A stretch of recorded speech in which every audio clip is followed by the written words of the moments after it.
lobby. We've, as you can tell, our plan for in here is for this to be a place for after classroom work that people will, take break or whatever. Put a table in that's counter height with bar stools, and then some comfortable chairs and a couch. Notice we've got the Mule Memorial right here. That's what Muleshoe's known for, the mule. And so it's a nice piece whenever you walk in the door, something to greet you when you come in. But this room is also large enough for us to have registration desk whenever we're having classes and things like that here. So we'll also do registration here whenever people come in. To move this way, we went ahead and planned for an office. This is for future use. Right now, we don't have anyone actually in this office, except for, y'all remember, council approved economic development let us know that they would be having leading EDG here once a month to meet with businesses. And so now that we have this facility completed, they'll be able to use this office on a monthly basis whenever they're here. We still have some furniture to come, but this will be office space for either future expansion or for sure EDG will use that while they're here.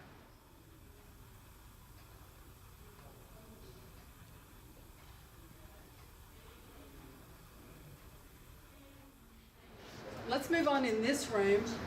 This is the tactical training room for the police department, fire department. You'll notice this room is painted all black, and there's a reason for that. Lieutenant Parker's going to be able to demonstrate here in just a minute with some of the lighting that he's got set up. So if everybody will come on in this room, come on in, and then we're going to shut the door. Turn out the lights. Y'all want to come in?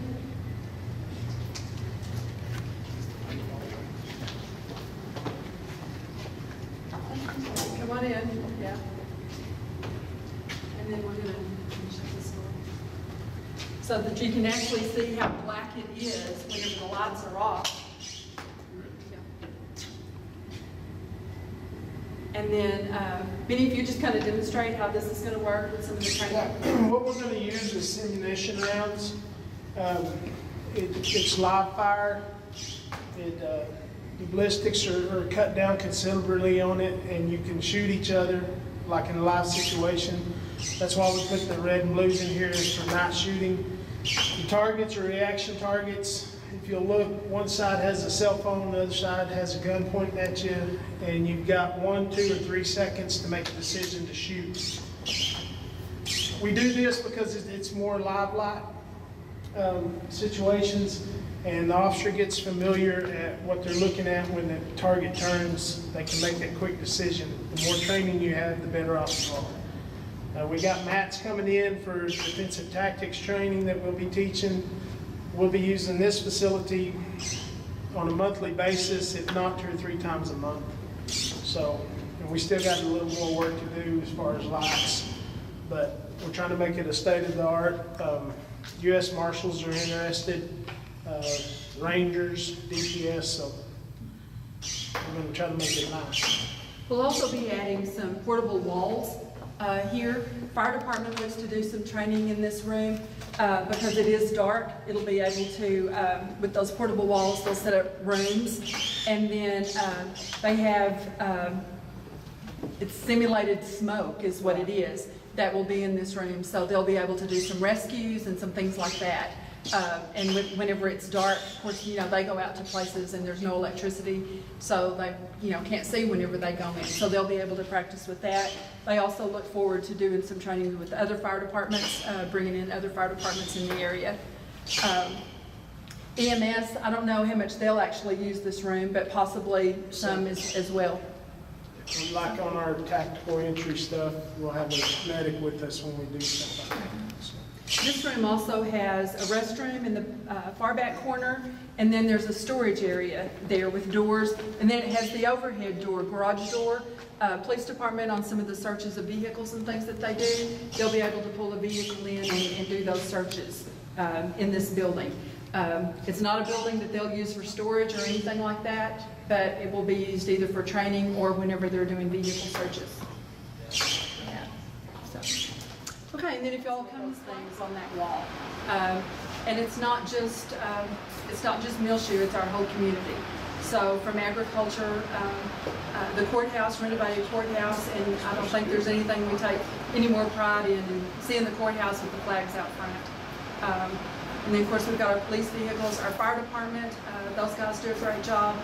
Public Works, our newly painted water tower there, that's I think from the east side, east water tower over there. And then of course, you know, our county line and then our city of Muleshoe line. And then the Heritage Center. All facilities that we're really proud of in the city. So anyway, and then if y'all come on this way, this takes us into our classroom area. This room, large area, we have either the round tables or we also have the rectangular tables that we'll be able to set up more as a classroom. As y'all can see, we're kind of set up for Thursday for our open house. Over here to your left, we have a large storage area. Holds tables and chairs and any other thing we may need to store here. But it's a large room. As you can see, take a look at that. How many can you seat in here? How many can we seat in this room?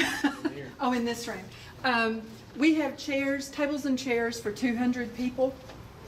I think we can easily accommodate that many. So we just set up 10 tables and chairs. We actually have 30 of the round tables and 30 of the rectangular tables.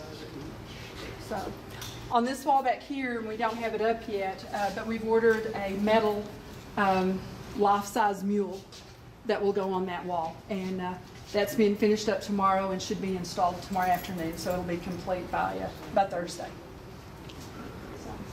As we come on this way, you'll notice it's not a TV, it's a smart board that we have on this wall.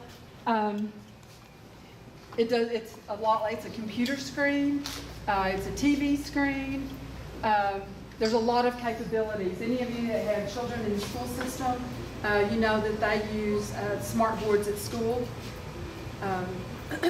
So I think for any kind of classroom work that we would have here, any instructors that we would have come in, they'll be able to use that smart board. So we're excited about that. And I guess you could. I guess you could. That part of it you can just write on it. It's got special pens that you can use to write on it. Erase. You can also use your fingers to do all kinds of stuff with it too. And then it's got a computer hooked up to it, so it looks just like a computer monitor screen, and you can just operate it just like you would a computer. So it's got a lot of capabilities and a lot of things that we still got to learn about, but it's a pretty cool thing. I think it'll be very beneficial on the classes that we're going to be having. So, and as you come on this way, this room is our IT room. That's where all of our cables and all of that kind of thing come in. And then as you come around this way, if you'll come on through here, this is actually going to be our buffet serving line. We set that up. We know, lots of times with seminars and things like that that we attend, whenever you set up for lunch, just to be able to come through, pick up your plate, and then we tried to anticipate every need. There's lots of electrical outlets. You can see those all around the room. They're in the lobby. The electrical outlets here in the classroom also have the USB ports. So, people are charging their phones or maybe need to plug in a device or charge a device, so they can do that. So you come on through around this way, and this is the kitchen. This is not a facility that we expect for there to be lots of cooking done, but we may need to, keep some things warm or whatever that. Most of the meals that are brought in will be catered meals, but we do have full refrigerator, stove, microwave. That island is stationary, but this island actually moves and can be moved into there or even into the classroom if we needed it to be. We've tried to anticipate storage and the way that we could best utilize this space for any educational or meeting opportunities that we might have. So, yeah, lots of room. You know, we talked about, you know, some years ago whenever the Youth Advisory Council had their brisket dinners and, you know, workspace and some of those kind of things. So we tried to anticipate those things with the kitchen. So, then as you come on through this direction, this wall that the smart board's on actually separates the place that comes on back to the restrooms. So on back this way, this will be the ladies' restroom first. Large ADA compliant. Pretty. And then, of course, water fountains here, and then the men's room, and then we have a storage janitorial closet for all of the janitorial supplies. Jose Sanchez, Miguel and Hector Sanchez Mora that worked on this facility. They had lots of ideas, lots of vision. The things that we would talk about, they took those and just some excellent workmanship. They had some subcontractors that they hired. All of the work was done locally, with the exception of the cabinet makers.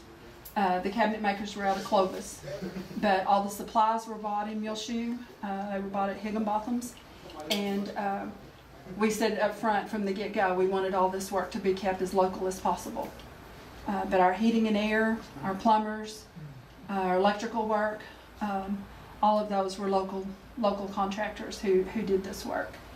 And we've said all along that we wanted a facility that would be utilized by the community for education, for meetings. We expect Xcel Energy. I visited with them. They've come over and toured the building far before it was finished, but they have some meetings right now that they have in Portales on a regular basis, that this would be a great facility for them to have. SPAG is still interested in doing a remote police academy here. EMS, they're looking at some of their classes here. Casey has a meeting actually planned for Monday. That'll happen here at noon. So do y'all have any questions? Anything, any concerns that you see? It's incredible. Turned out really nice. It's hard to believe that we went from what this building was to where it is now in a short amount of time. I could move in because it's nicer than my house. Well, again, you know, we had a vision for what we expected this facility to be, and I think we've met those expectations. It's exceeding everything I thought it might be. Like I say, it just, I can't thank Jose and the guys enough for, with going with the vision that we had. And They did a heck of a just, job. the finishes are, you know, we worked really hard to work for finishes that were gonna last, things that would not have to have a lot of upkeep, but not too over the top. You know, we didn't want to break the bank, but things that would be serviceable for a long, long time. So, anyway, looking forward to Thursday to open house and invite everybody to come out for that. And we're anxious to show it off now that we're at this point. Yeah. So.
Put a guy in there who actually shoot it. The probe's coming out, it's not going to transfer electricity.